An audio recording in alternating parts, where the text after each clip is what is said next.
Good morning, I'm Faye Thompson, and today I'm going to make probably one of the most requested recipes I have for family and friends, and that's chicken and dumplings. And I'm also going to do a rice pudding.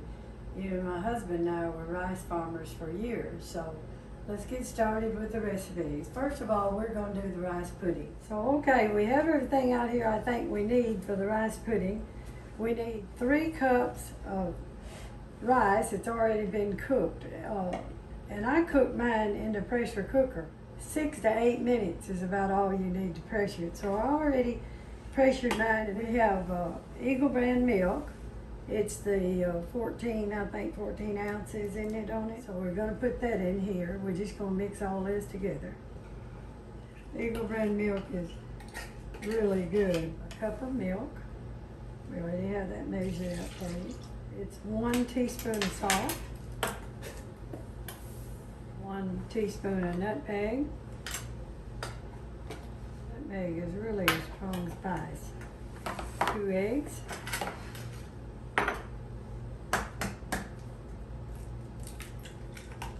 I got these eggs at room temperature. They seem to do a lot better.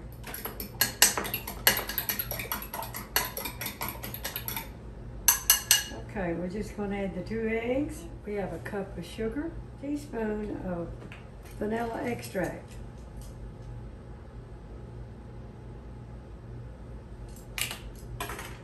I have buttered the casserole that we're going to put in. So we're just going to stir this up and put it in the casserole, and I'll preheated my oven to 350 degrees. It has to cook for about 50 minutes. We have this mixed up. We're going to put it in the casserole. Okay, I'm putting this in the oven. Okay, we're going to start our chicken and dumplings. The recipe that we're going to be putting on the YouTube is for a large group, and you can always half it. That's what we're doing today. We're going to half that recipe.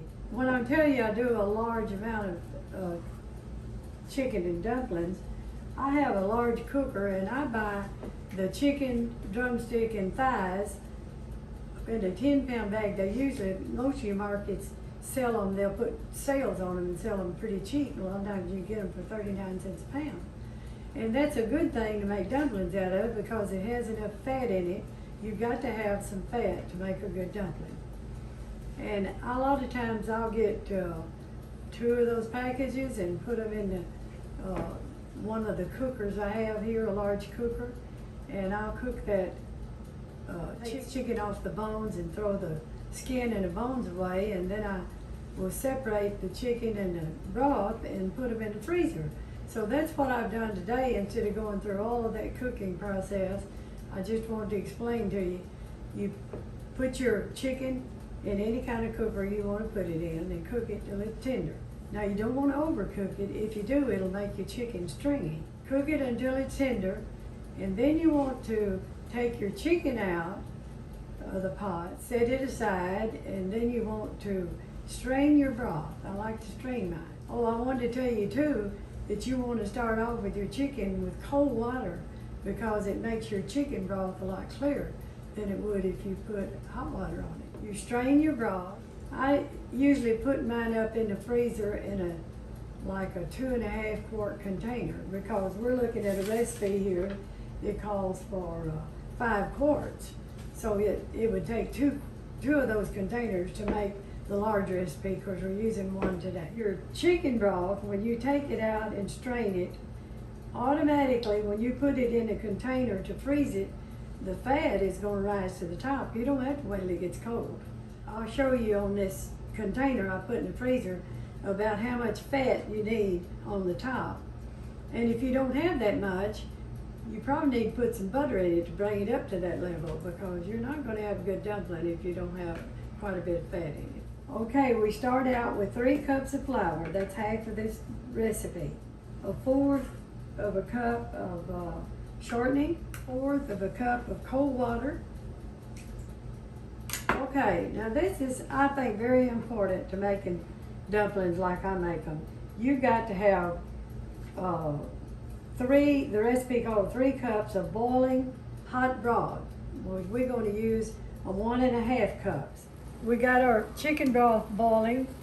A lot of people don't think this is a good idea, but I made them for a long time. So we got 2.5 quarts of chicken broth, and we're gonna use 1.5 cups of boiling chicken broth. Okay, we're gonna stir this up until the shortening is dissolved in it or melted, and then it'll be ready to put on the board to roll out the dumplings. This is going to be a stiffer dough than you find in biscuits. If you've seen the video I did on biscuits, it's entirely different dough from that. And I don't know what the boiling broth does to it, but I think it's kind of the secret to making a dumpling. I've seen a lot of people say don't do that, let it cool off before you use it, but I find this is the best way for me to make them. Okay, we're getting that worked up pretty good. I think the shortening just about melted in it. See, it's a much stiffer dough than you'll find in biscuits. Okay, I think this is about enough. We're going to use a rolling pin today. I don't know, I've had that rolling pin for years. Works great for dumplings, the only thing I've used it for. And then I got a pizza cutter. We're going to put some flour on the board.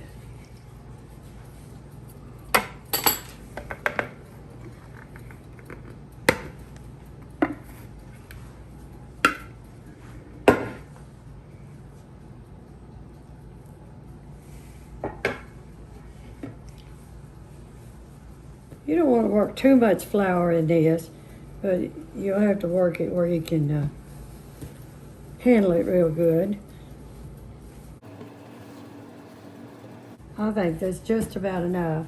Now I've got my broth over there boiling. We have to put the dumplings in boiling. We're going to roll this out to probably 1/4 of an inch. We'll have to put some flour there too. Keep them sticking to the rolling pin. Dumplings are very easy to make. They're not hard at all. We just cut these now in any size you want to take them. Cut them. They're not any ruling to that. We need 1.5 tablespoons of salt, 1 tablespoon of black pepper.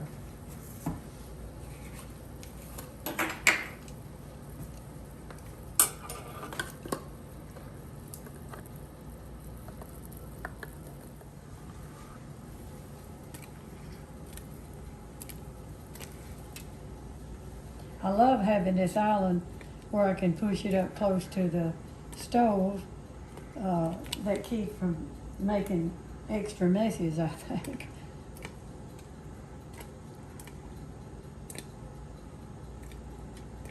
I made a lot of dumplings for the church. Cooked a lot for the church. We had some great cooks in our church, so it was fun working with them, really. Every once in a while you need to kind of punch them down in there. Don't stir it too much because it might break your dumplings up, and you wouldn't want that. I want to tell you about the chicken. Don't use a chicken breast because chicken breast doesn't have enough fat on it. The thighs and the legs, I try to pick out any real dark meat that's in it. And the way I do is take it out of the freezer. Of course, if you're not freezing it, you just take it out of the pot. Your chicken's gonna be in this size. What I like to do is chop it up. You just take your knife and give it a little chop like that. We don't like a lot of chicken in our dumplings, and I think there's about a pound here. Chop. We're ready to put this in. Okay, those dumplings are done. This is a cooker that I was telling you about that I cook my chicken in. You can get these pots real cheap at Walmart, about $35, $40. They work great if you're cooking. I usually cook about 20 pounds of chicken in this at a time. Cover it with clear water. I told you, cold water, I mean. Don't put hot water in it to start off with. And I'm not sure how long it takes. I'd check it, probably 1.5 hours, 2 hours. And don't cook it too long because it'll make your chicken stringy. When you take it out to strain it, I usually use this size. This is 2.5 quart I put in the freezer. This one's a little bit larger. But you see the fat that's on top here, that will automatically come up when you strain it. It doesn't have to wait till it gets cold. And you'll want about that much. I don't know whether that's 1/4 of an inch or what. But if you don't have that much, you need to put a stick of butter in it to get it to that level, because many as I made, I know about how much fat it has to have in it. So I wanted to show you this so you know what you're looking for. These are the 2 recipes that we've done today, and the dumplings are some of my family's favorite recipes. And these are some little dumpling bowls that I use. I've had them a long time. They're inexpensive. I think I bought them at Walmart, but they're great to put dumplings in. And this is the rice pudding. And if you like Eagle brand milk, you're probably gonna like this, because it's a very good rice pudding, I think. I've enjoyed doing these today for you, and I hope you enjoy them. I hope you do try them and enjoy them. And I hope you join us on another video. Thanks a lot.